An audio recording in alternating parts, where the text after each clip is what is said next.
Clearly पहले हम उत्पन्न साहब को सीधा उत्सुवंची नमस्कार చేసుకుంటా నేను ప్రౌడ్ సార్ ఇలాంటి ప్రోగ్రామ్ ఎవరు చేసుకుంటారు ఇలా బుక్లెట్లు ఇవన్నీ ఎవరు చేసుకుంటారు ఇట్స్ ఏమన్నా తెలియదు మా కమిషనర్ గారు చాలా సీనియర్ ఎక్కడైనా జరిగిందా సార్ సార్ ఇప్పుడు 123 మున్సిపాలిటీలో ఎక్కడ లేదు అందరు ఏడ్చుకుంటా బయటికి పోయింటారు గొడవలు నచ్చాలి అసలు ఇంకోటి ఇంతగా బడ్జెట్లే చేసుకోలేని పరిస్థితి బడ్జెట్ ఇప్పుడు కాదు కానీ కొద్దిగా బాధగా ఉంది ఏమంటే ఒక దేవాలయం వదిలిపెట్టి పోకుండా సార్ మీరు ఎక్కడికి వెళ్ళారు సార్ మా అందరితో నడిపిస్తారు సార్ మేము రాత్రి నిద్రపోయిపోయినా ఈ పనులు చేస్తుంటే ఒక పక్కన గుండెల్లో అదే బాధ సార్ మా అందరికీ కూడా ఆప్యాయంగా మమ్మల్ని అందరినీ పలకరించే వ్యక్తి పదవి ఉంటేనే కాదు సార్ జేసీ అంటే ఒక బ్రాండ్ సార్ చాలా బాధ వేసింది సార్ మాకు కూడా ఇంప్రూవ్మెంట్ అప్పుడు నాకు కళ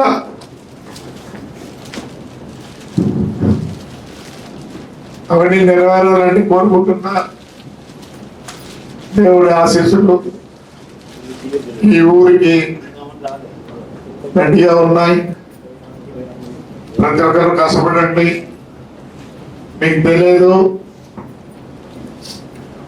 2027కి ప్రపంచం పటంలో కనిపిస్తుంది ఊరు అందరూ విజన్ అంటారు మేము మా నాన్న వల్ల ప్రపంచం చూసినాం ఆ రోజు అనుకున్నా మా ఆఫీస్ ఇట్లా ఉండాలని లేదంటే నేను కూడా ఒక లుంగి వాడినే ఇప్పుడు అది చేస్తున్నాం 17 ఎకరాలు ఆ బిల్డింగ్లు అవన్నీ కడితే మీరు ఎక్కడ చూసింటారు మన కూడా చెప్తాను అన్న విజయవాడ మాదిరి ఉంటుందా బెంచ్ సర్కిల్ మాదిరి అంట పిచ్చిన బెంచ్ సర్కిల్ కాదురా తాడిపత్రి సర్కిల్ మీకు అందరు రావాలా లాస్ట్ నేను మన సీఎం దగ్గర పోతే ఒక మాట అన్నాడు అయ్యా నన్ను ఒక్క సంవత్సరం 5 నెలలు బాగా కష్టపడినావు ప్రభాకర్ అనే ఇప్పుడంటే ఇలాంటి వాడు ఎవడు లేడు మా సార్ రిప్రజెంటేషన్ ఇస్తే దిక్కు తెలియలే అంతా చూసి ఇట్లా అన్నాడు ఇదేంటి అన్నాడు అందరూ పోయే స్థలం సార్ అంటే అర్థం కాలేదు అందరు పోయే స్థలం ఏదిరా శ్మశానం కూడా పట్టుకునేవా అన్నాడు 22 ఎకరాల శ్మశానం ఈ ముందు 12 ఎకరాలకు వచ్చింది temple city of Rayalaseema 200 crores budget పెట్టినా ఇంకా నెక్స్ట్ మంత్ నుంచి ఒక బస్సు హైదరాబాద్ అనంతపూర్ తాడిపత్రి నేను అదే మనకి బుద్ధికోట్లో పెట్టినా ఈడ కూడా పెట్టినాడు అసలు దాన్ని చూసి నీకు వచ్చినారు కానీ వేరే వాళ్ళు లాంచ్ కన్నారు వేరే వాళ్ళు ఆ 50 లక్షలు వృధా చేసినారు అదే ప్రభాకర్ రెడ్డికి ఇచ్చి తాడిపత్రి వాళ్ళకి ఇచ్చింటే చూపించేది ఎట్లుండవు మనకు కూడా ఏదో ఛాన్స్ ఉందంట అనుకుందా కానీ దయచేసి చెప్తున్నా అందరూ ఊరు గురించి ఆలోచించండి ఒక్క నిమిషం ఆలోచించండి ఎవరో తప్పు చేస్తే చెప్పండి బ్రహ్మాండం అన్ని ఇంకోటి సార్ ఈ ఇటుకలు చేస్తున్నారు ఎవరెవరు చేస్తున్నారో వాళ్ళందరూ లిస్టు కావాలా నాకు పదవి లేకపోయినా నా కొడుకు పదవి ఉంది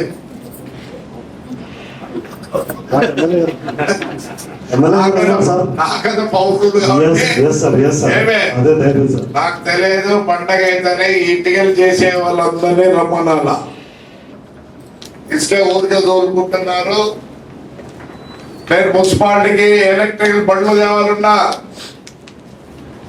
2 వార్డులకు ఒకటి అది కూడా మహిళలకి ఇస్తారా ఎవరన్నా డ్రైవర్ మహిళ ఉంటే చూడండి ఎట్లా అయితే దానికి మహిళలు ఉన్నారు చూసేది కూడా మహిళలే వాళ్ళు చేస్తేనే బ్రహ్మాండం ఉంటది. రైట్, చాలా సంతోషం, చాలా సంతోషం. మా వాళ్ళు చాలా మంది ఇంప్రూవ్ అయినారు, చేసుకోగలరు అనే నమ్మకం నాకుంది మీ అందరి మీద. ఈయన చదువుకోలే, చాలా మంది లా చేసినారు. నా దగ్గర వచ్చారే మళ్ళీరా వాడు లా చేసినాడు, మా ప్రవీణ్ చేసింది, మా కౌన్సిలర్ వాడి భార్య చేసింది. ఎస్, ఇక్కడ ఎప్పుడు అభివృద్ధి ఉంటది కానీ వేరే దానికి చోటు ఉంటుంది. రైట్, అందరికీ నమస్కారం.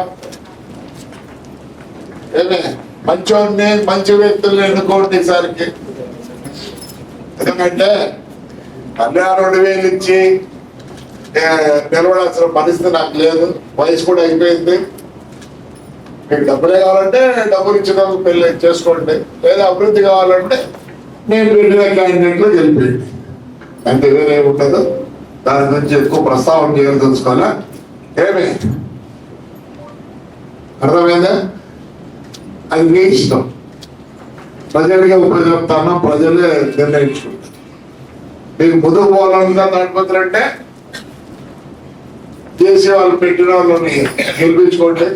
మాకు వద్దులేండా, మాకు 2,000 సార్లు కబ్జాలు కావాలా, ఇవన్నీ కావాలంటే అంగానే చేసుకోండి. నాకు వయసు అయిపోయింది కాబట్టి కొద్దిగా తగ్గించుకోవాలి. ఒకసారి కాలు పట్టుకుంది నిలబెడతానో లేదో అవస్థ పడుతున్నాం, ఇప్పుడు నుంచి కళ్ళు నీళ్ళు వస్తున్నాయి. రైట్, విషయం గుడ్లకి ఉంటారు. విషయం గుడ్లకు తాడిపత్రి, గుడ్లకు తాడిపత్రి అంటే మంచి వ్యక్తి రావాలా, మంచి రూలర్ రావాలని కోరుకుంటున్నాను. 2,000 కావాలా, కబ్జాదారులు కావాలా అనుకుంటే మీరు మీ ఇష్టం, అది మీ ఇష్టం, ప్రజల ఇష్టం. ఎందుకంటే పంచాయతీ ప్రజలు ఇష్టపడితే కదా మేము కూర్చోండి. రైట్ అమ్మా.